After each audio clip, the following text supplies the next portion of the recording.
All right, ladies and gentlemen, it is 1/3 of this podcast's favorite time of year. Once again, it is time to talk about the Pittsburgh Penguins. Harry, the floor is yours. Oof. All righty. Well, an interesting season coming up for the Pittsburgh Penguins, and I want to lead you guys off with this. Let me ask you guys a question. Where would you rank Mike Sullivan in terms of the power rankings of coaches on the hot seat coming into this year? So I don't think Sully's a bad coach. We know obviously like the involvement with Team USA. I think that's great. I think for like the upcoming like Four Nations stuff, I think he's a great coach to have for that because he's going to get the most out of whatever group you throw in front of him. Very similar to another sort of old school hard-nosed guy like Torts.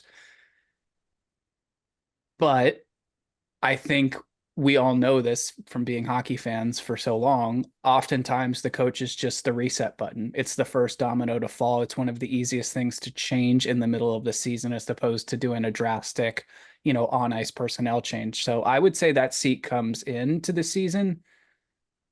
If we're going by like the seat heater in your car analogy, if you've got 3 bars there, I'm going to give him 2 bars to start the year. Yeah, Yeah, I'd say he's like definitely top five of like coaches who are kind of being watched a little extra closely. And again, not like Nick said, it's not anything really about his coaching as a whole. It's more just situationally, the way things have gone the last couple of years, the way that the future lies ahead here for the Penguins and for Crosby, especially after signing that little 2 year filler deal there. So yeah, I mean, kind of the same as the Caps and Ovi mentalities. Try and win one more. Do what you can to try and win one more. It's not going to be easy, but I think they'll do what they need to do to try and get closer to that goal. And if that means Cannon, Sully, so be it. I agree. I think he's top five hot seat. I think he's a good coach, but 2 seasons in a row missing the playoffs, haven't won a round since 2018. I certainly think the clock is ticking for Mike Sullivan. I think if they miss the playoffs, I know the contract extension kicked in last year, I think, but I don't know if Dubas is going to care at this point. He's probably going to have to make some decisions. So just wanted to lead off with that. I think the Penguins, I like that to me just screams like a postseason kind of firing. Like you said, if they miss the playoffs, then he's gone. I would be shocked. They would have to play really, really bad during the season for I think this to be a mid-season firing. I agree with that. All right, so let's talk a little bit more about the lineup, coaching aside. Um, Bottom six, I think, is much improved from last year.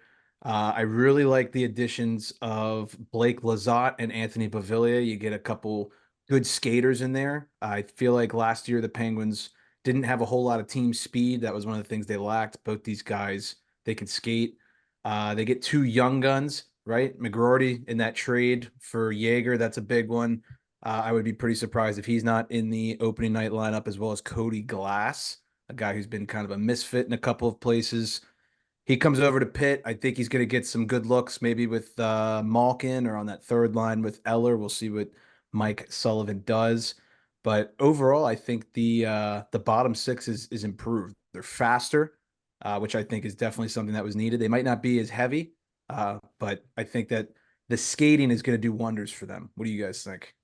Remind me, is Lazat and Achari, is that new this year? Were they back half of last year? Or is it totally new into this season? Lazat is totally new, and Achari was on the team last year, but he was hurt for like Right. 60 games or something crazy. Okay, that's right. So that's yeah, those are decent additions. Obviously, we talked about the Kevin Hayes thing. I like that. Um Bunting, Beauvillier, all of those things will now have like a full year to try and showcase what those pieces can do. And then on D, you guys get Grizzly as well. And Aho, was he? I don't think he was there last year, was he? Nope. He was on the island, I think, right? Yeah, Yep. I thought so. So yeah, it's interesting. I mean, I don't think there's any really flashy names in there, but there's a lot of dudes who are capable. I mean, I think a lot of the, we call them bottom six forwards, but I think at least two or three of the guys we mentioned could score 20 goals this year, and it wouldn't shock me. And D wise.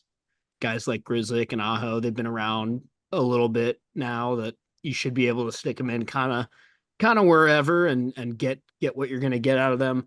I think I mean it's the same old story. Your goaltending is where I have the biggest concern.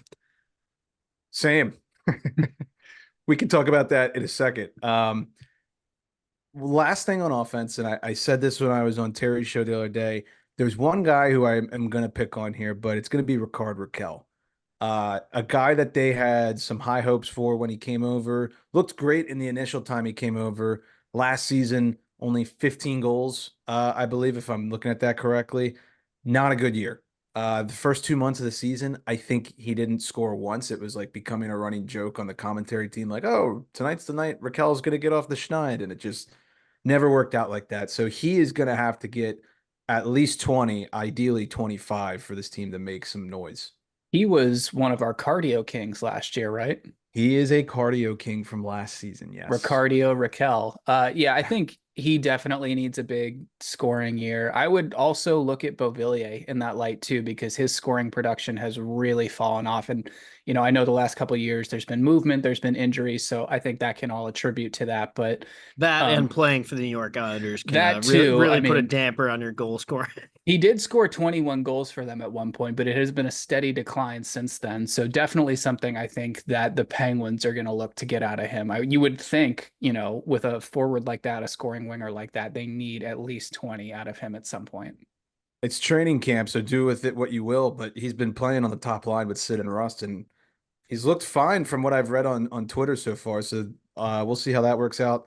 Last thing on defense, because we already talked about it, but Ryan Graves was the worst Penguin last year. He was atrocious. And now that we have Jeff Carter out of the mix, Ryan Graves is going to be the new whipping boy for the fan base. So that is going to be an interesting tale going into this year. He's in that second year, I believe, of a 6-year deal, and Dubas gave him a bag, so he's got to earn it. Did Carter sign somewhere? I can't remember. Retired. Okay, officially, yeah. Yeah. Yep. So he's retired. And then quick tidbit, Marcus Pettersson, I would expect some type of contract extension coming for him now that the Sid deal is done. I know Dubas mentioned in some offseason pressers that once Sid was done, they're going to try to see what they can do with MP. I don't know. Maybe he could probably get a big payday elsewhere, but goaltending. This is this team's Achilles heel. There's no secret about it. Tristan Jarry has not lived up to the contract he got. Nedeljkovic was a strange story last year.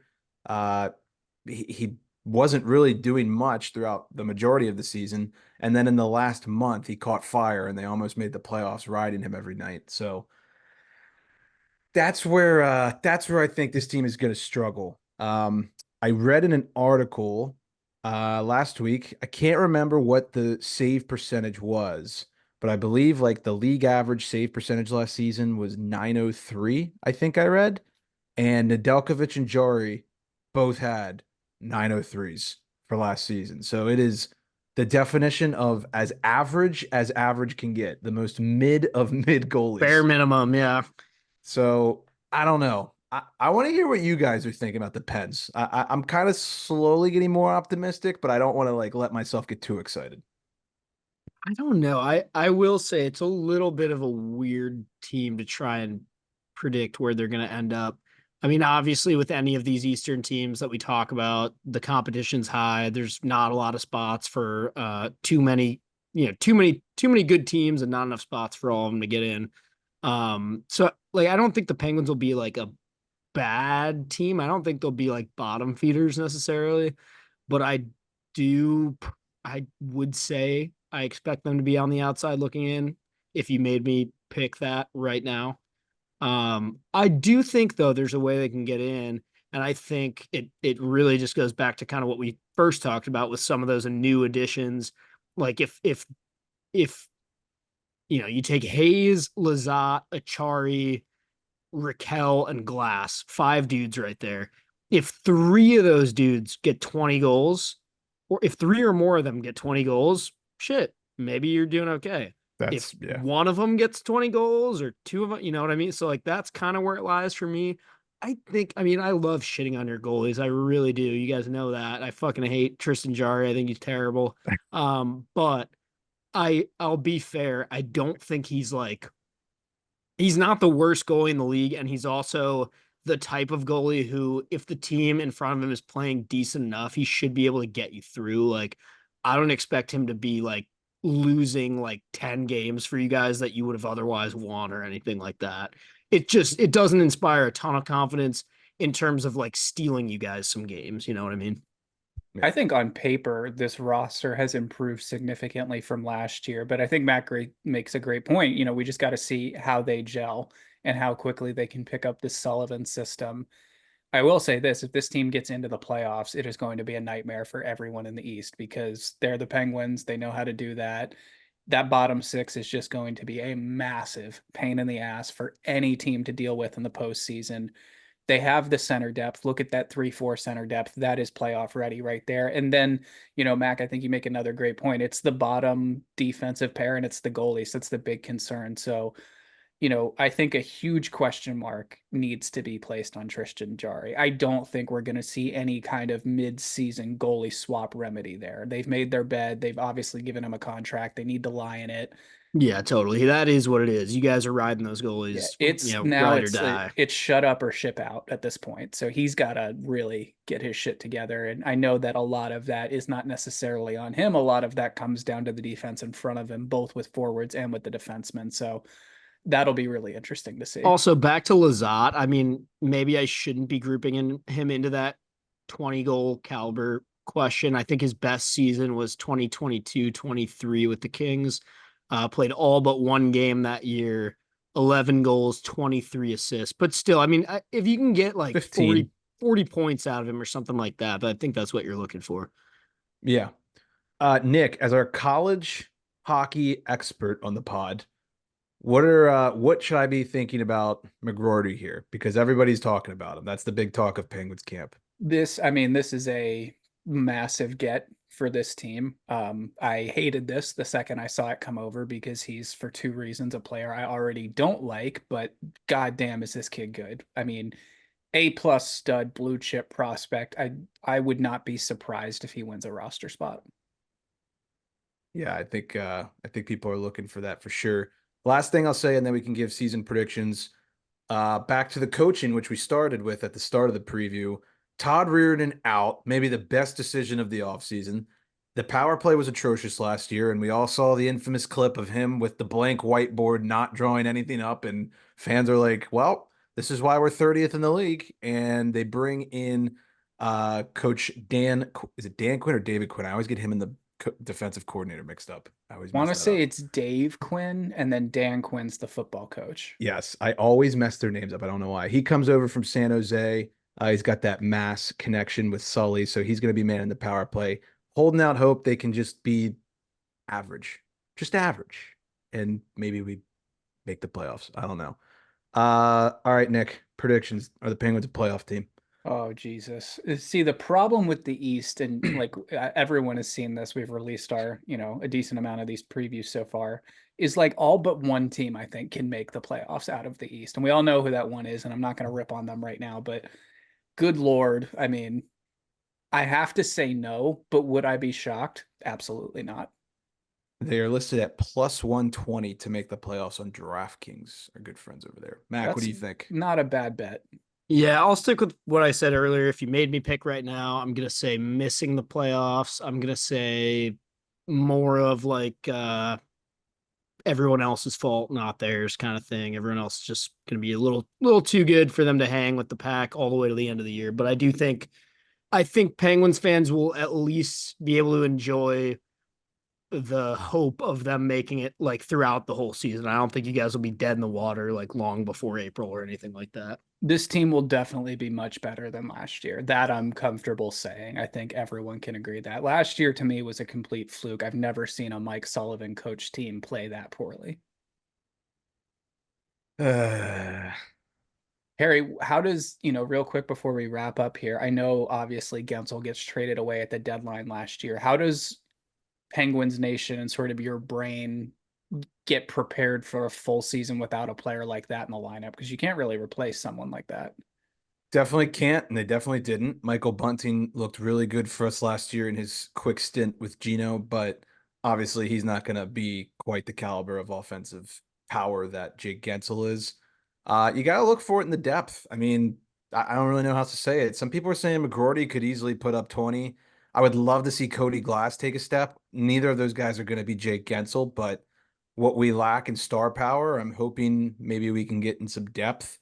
And I mentioned Raquel already. That's the first guy I'm going to look at. He's put up, I think has scored 30 goals in his career once with the Ducks. Don't quote me on that, but or he came very close. He's gonna get some power play time probably with Gensel gone. So Well, Glass also played, I think not last year, but the year before that, he played 72 of the 82 games for the Predators, and he had 14 goals, 21 assists. So you think 2 years later, full 82, no reason he shouldn't be able to get closer to 20 or hit that mark.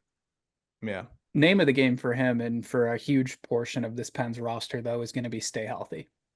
Yeah, we're one injury Bingo. away from catastrophe. Yeah.